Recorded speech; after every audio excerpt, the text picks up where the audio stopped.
Bueno, para calcular esta regresión nosotros vamos a tener en cuenta estos datos, los cuales corresponden a la sustancia A y a la sustancia B con sus respectivas presiones.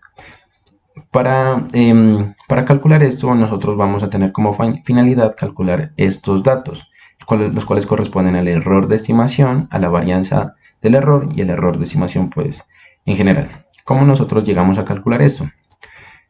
Para llegar a calcular esto tenemos que obtener estos valores y estos valores se obtienen pues a partir de estos cálculos de acá, ¿cierto? Entonces, aquí inicialmente para calcular x barra pues sería el promedio de las x sub i, ¿cierto? Y y barra sería el promedio pues de las y sub i, ¿cierto?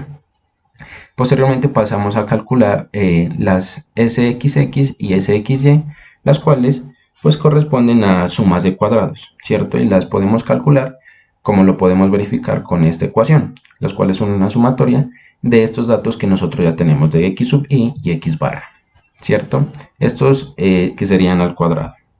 Posteriormente también sx y lo podemos calcular mediante este producto, lo cual ya pues hemos calculado previamente en esta parte, con valores que ya hemos obtenido anteriormente.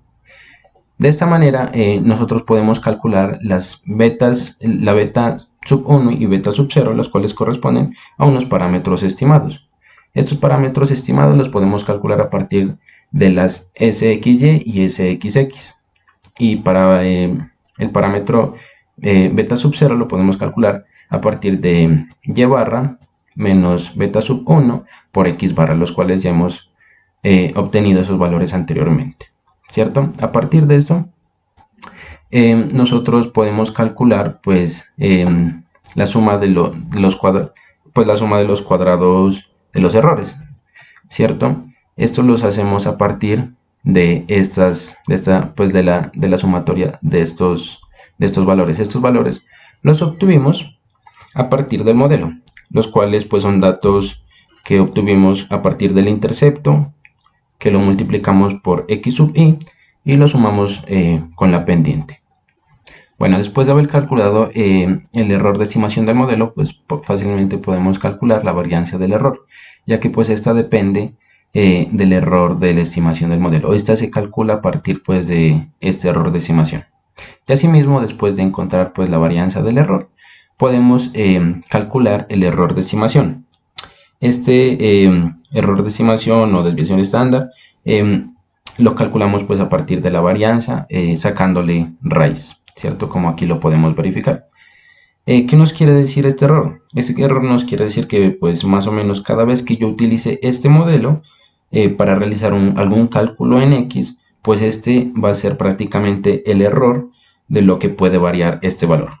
Bueno, y a partir del nivel de significancia podemos hacer un análisis de hipótesis para la pendiente y el intercepto, donde tenemos que calcular, como lo vemos en estas fórmulas, la estimación, el error de estándar, el estadístico, el valor P, donde la estimación ya la hemos calculado, el error estándar lo podemos calcular a partir pues de beta sub 1 y de la varianza del error, el estadístico a partir de la estimación y del error estándar, y el valor P pues a partir de su distribución. Y podemos concluir a ver si se rechaza o no se rechaza.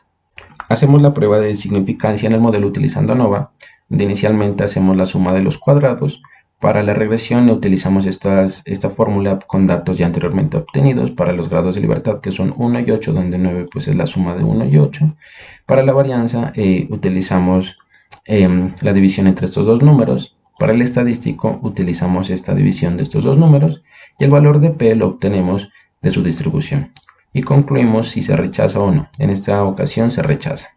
Ahora calculo los coeficientes, donde el coeficiente de determinación lo calculo mediante la suma de los cuadrados, el coeficiente de determinación ajustado lo determino mediante las varianzas y el coeficiente de correlación lo determino pues a partir de la matriz de los parámetros, donde el coeficiente de determinación pues es el que más se acerca a nuestra regresión. Por último, realizamos nuestro diagrama de dispersión de compresión versus el peso, donde los puntos corresponden pues a x sub i y y sub i, y donde estas líneas laterales pues nos corresponden a las predicciones inferior y superior. Aquí podemos verificar que nuestro coeficiente de determinación es el que más se nos ajusta a nuestro modelo de regresión.